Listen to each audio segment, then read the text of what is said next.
Mais pas. Vous ne serez pas que de simples acteurs, spectateurs, vous êtes aussi acteurs de la recherche médicale. Vous allez faire très attention à ce que vous allez dire, hein. Mais comment ça, des gens qui n'arrivent pas à supporter... Qu'est-ce que c'est comme film? C'est une comédie, hein, burlesque, comme nous, en fait. Voilà. Les gens ont énormément rigolé, Ouais, quoi. ouais. Ça faisait plaisir d'entendre les éclats de rire comme ça. C'est une grande comédie avec Daniel Evenou, Aurélie Vanek, Jean-François Mallet, et puis accessoirement, bien sûr, Marc Laforêt. Figurez-vous que quand on tourne avec Daniel Evenou et qu'un verre se casse, eh ben, avant qu'on ait le temps d'attraper le balai, eh ben, elle attrape et elle ramasse le verre. Ça, j'ai trouvé ça vachement bien parce que c'est quand même une star, hein, c'est quand même quelqu'un de vachement connu. Elle aurait pu nous laisser le balai. Eh ben non, elle l'a fait. Voilà. Oui. Alors, l'histoire, c'est... C'est deux bras cassés. On va raconter l'histoire, alors. Alors l'histoire, ça commence devant la porte d'une prison où je suis enfin libre et je tombe sur Antoine Riche. Sur Antoine Riche, Avocat, qui s'occupe de la réinsertion des détenus libérés. Et voilà. Et là, j'apprends en même temps que il y a tous les flics de France qui sont à mes trousses parce que tout le monde sait que je vais récidiver puisque je fais des cambriolages pour pouvoir financer la recherche médicale. Donc, Oui. André Kéran, Oui. c'est toi. Oui. Si Et on veut. Antoine Riche, avocat, Oui. c'est moi. C'est toi. Hein. Alors, moi, mon rôle, c'est que je te sors de prison pour te réinsérer dans la vie active. Oui. Je dois te chercher un job, un appartement, hein, et tout ça, c'est pas facile. Hein. Et non, parce que c'est un avocat qui n'a jamais plaidé, le pauvre. Ah non. Moi, je me suis dit, humainement, si je peux servir une bonne cause humaine, une bonne fois dans ma vie, qu'est-ce que je peux faire? Eh bien, j'ai accepté et je me suis dit, en plus, je me suis dit, si les spectateurs qui vont voir le film, parce qu'il faut savoir une chose, c'est que tous ceux qui vont payer leur billet d'entrée, leur ticket, la moitié ira à la recherche. Déjà, le scénario était plaisant parce que c'est une histoire classique dans le cinéma français, de ces duos qui ne peuvent pas se supporter. Et c'est un road movie très burlesque et qui ne parle pas de l'handicap. Par contre, votre billet d'entrée, lui, le prix, la moitié, partira à la recherche médicale pour le syndrome de Rett. Comment ça qu'ils peuvent pas se supporter?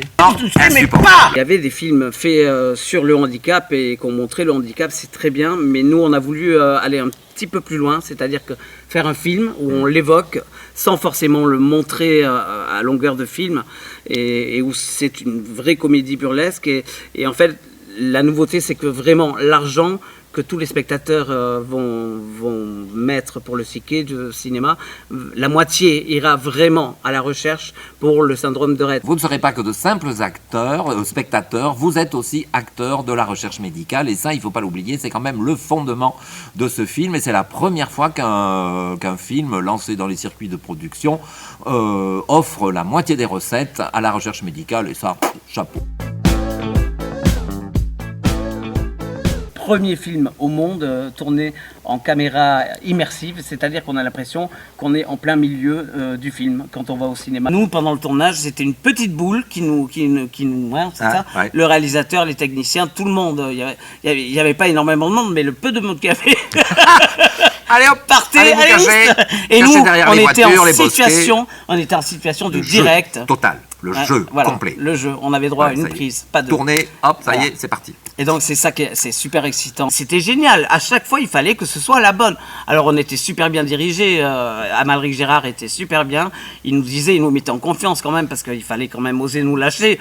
Nous, les deux fauves que nous sommes. Bon, mais à chaque fois, ça donne des. C'est pour ça que ce film, il est authentique. Venez le voir. C'est vraiment l'ennemi public numéro 0. Jamais vous n'avez vu un film comme ça. Humain et en plus. Pour le syndrome de Rett, c'est vraiment, nous, on l'a fait pour ça aussi. Voilà.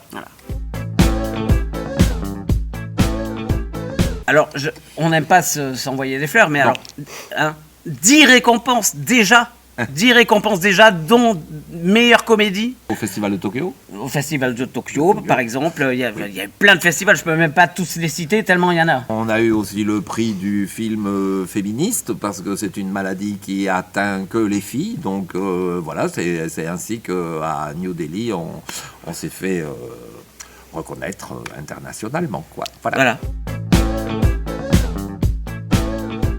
Je me dis que vraiment il y a des gens encore humains, solidaires et qui vont payer leur ticket d'entrée pour donner à la bonne cause. C'est très émouvant et aussi drôle, quoi.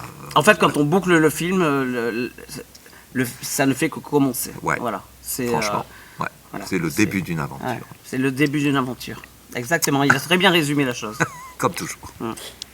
On vous donne rendez-vous le 29 mai, mercredi 29 mai 2024, dans les cinémas un peu partout en France. Vous le verrez obligatoirement, vous reconnaîtrez l'affiche. L'ennemi public numéro 0.